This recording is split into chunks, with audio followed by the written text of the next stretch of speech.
Hey everyone, I am Chris and this is Simply Classic. I promised you a video this week working with some of this Italian leather, so we're going to do that. We're going to do a live on Thursday evening, 7 o'clock, just like last week. And we're going to be using these two hides. I want to show you how to cut the leather before we get started, so that's what this video is about. So just to tell you a little bit about the hides, I'm going to use, I've already cut a straight line on this black. I'm going to use this for the handles and the accents. And then I'm going to use this really beautiful red for the main part of the bag. It actually has a imprint on it, and it's just a little bit of texture. It's really beautiful. Both of these are about 0.8 millimeters in thickness, so they're actually domestic friendly, believe it or not. Know your machines, obviously, and if you can typically use a 0.8 millimeter faux, you're probably going to be okay with using this leather on your domestic machine. So the first thing I'm going to do is inspect the hides. Leather is obviously imperfect because you're talking about animals. You know, they get stuck on fences and they fight and they do whatever they do. So sometimes there are blemishes in the leather, and that's just part of it. So looking at this hide though, I don't see not one spot that I wouldn't want to use. I mean, it's just in great shape.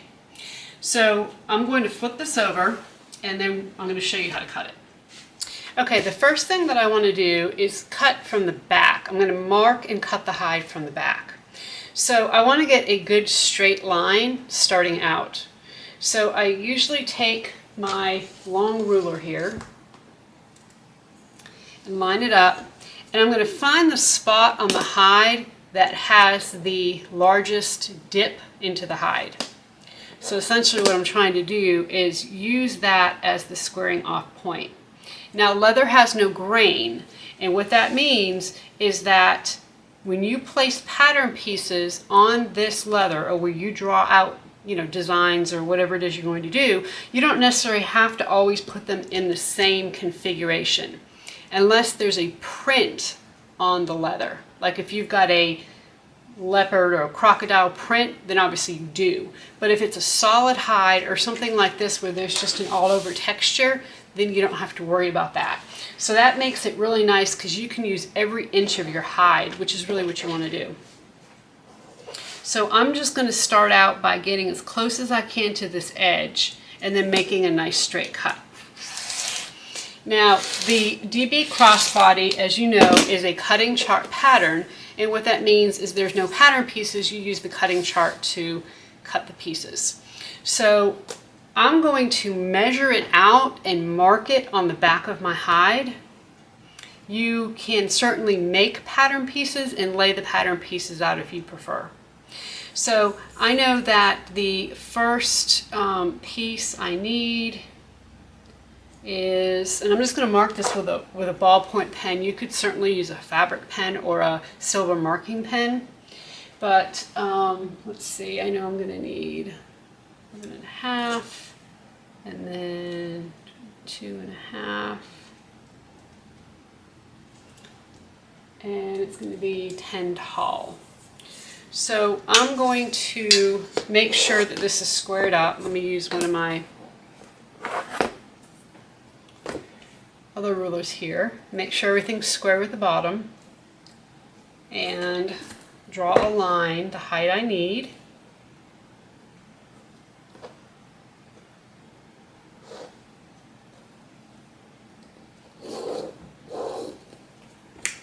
Do the same thing over here.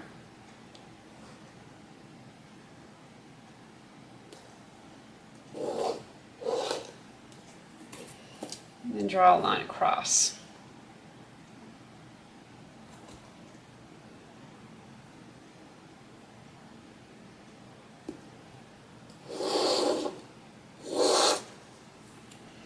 So this would take care of my front and my back piece, and you can actually write those words on here. Now the good thing about you drawing on the back is that if for some reason the pieces don't work out quite right, you can start over. So that would be the benefit of using a fabric erase pen instead of a ballpoint pen. But I just kind of wanted to show you what we're doing. So I'm going to go on and mark the rest of my pieces.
Okay, so I have all my pieces laid out exactly how I want them. And over here, I started to draw one line for a piece, and I decided I didn't really want to do that, so I just redrew a different line. So I just want to make sure that I don't cut on the wrong line. So I'm just going to put little X's through so that I remember I don't want to cut there. And now I'm just going to use my rotary cutter and ruler and go ahead and cut this out.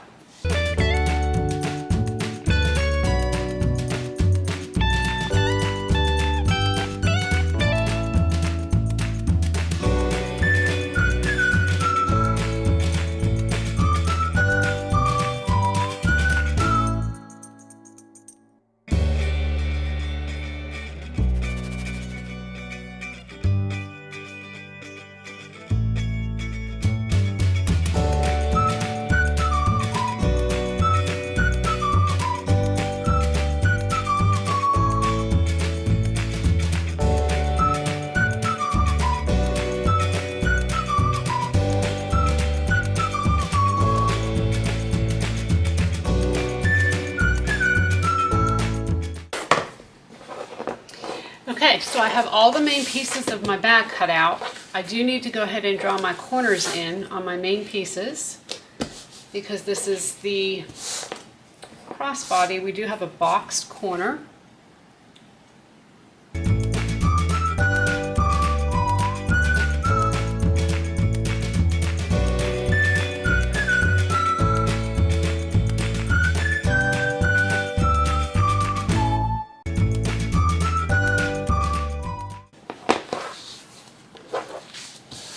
Okay, so I now have my front, my back, my zipper overlay, key fob, slip pocket accent for the inside.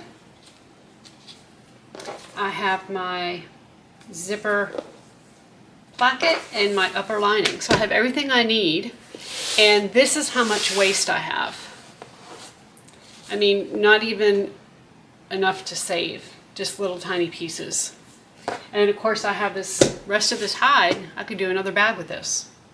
So we're going to go on and we're going to cut the handles. Now, with the handles and the accents, you know, this is a crossbody bag. And obviously this is not large enough, this hide is not large enough for a crossbody strap. And that's very typical of hides. I mean, once in a while you get a nice big hide and you can cut the full crossbody strap from one piece, but usually not. Usually you have smaller hides like this. So I know that I've already cut a couple of pieces of this for other handles, and everything looks good on this hide. I have a little blemish right there, but I'm not going to go that far. So I'm going to turn this over, and this leather is thin enough that we are going to be able to turn it, you know, both edges to the middle and then turn again, just like when you work with faux leather. That's how thin this is. It is just amazing. So it is, I have got right at 30 inches here. So I know that typically about 60 inches makes a crossbody strap. So I'm going to cut two pieces that are 4 inches wide because I'm using 1-inch hardware. And then I'll show you in the video how we piece it all together.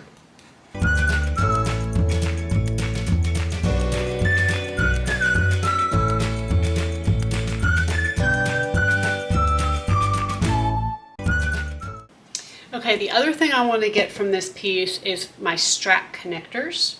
So I'm going to go ahead and cut. Now, I don't want to waste a whole long piece on that, so I'm just going to cut a small piece over here. You know, there's nothing wrong with this, and that way I don't have to waste any more of this hide than I need to. So look at your little ends, you know, as they kind of jut out, and see if there's any of that you can use whenever you work with a hide.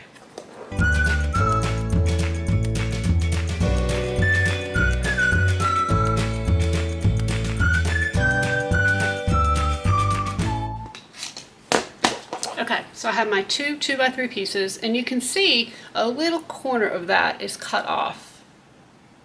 That's not going to be a problem because when I turn this in, and cut my edge, it's all going to work out. So I really like the way I did the crossbody strap connectors on the other bag we did last week, so I'm going to do them the same way. So there's my strap connectors, and then I got a little inspiration from the group this week, and I'm going to add a little something to this bag, and I'll show you how to do it. But as a result, I'm going to cut a couple extra 2-inch pieces from here because I'm going to need them. So I'll just cut 2 of them, and that should be plenty.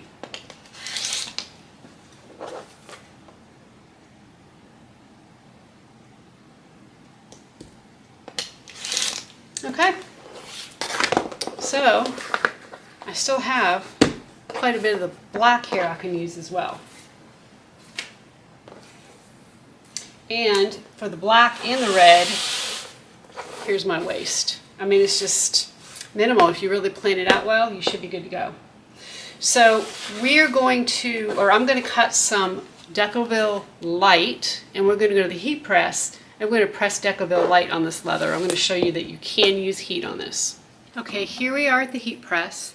I have it set for 325 degrees, and after 10 seconds it's going to pop up. So this will have pressure on it for 10 seconds. So I have my leather here. I'm going to put that face down. I'm not going to put that against the heat. I'm going to make sure that it's face down. I'm going to take my Decoville Light, line that up.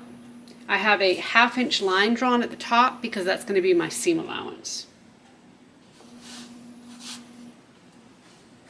Use a Teflon sheet, set that on, and then we're just going to pull this down. And we're going to let it sit. And after 10 seconds it'll pop up and we will be good to go.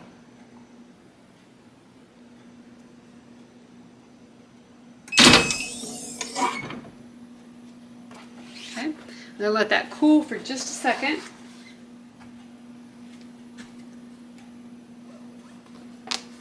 And then here we have an amazing piece of leather with some Decoville Light on the back.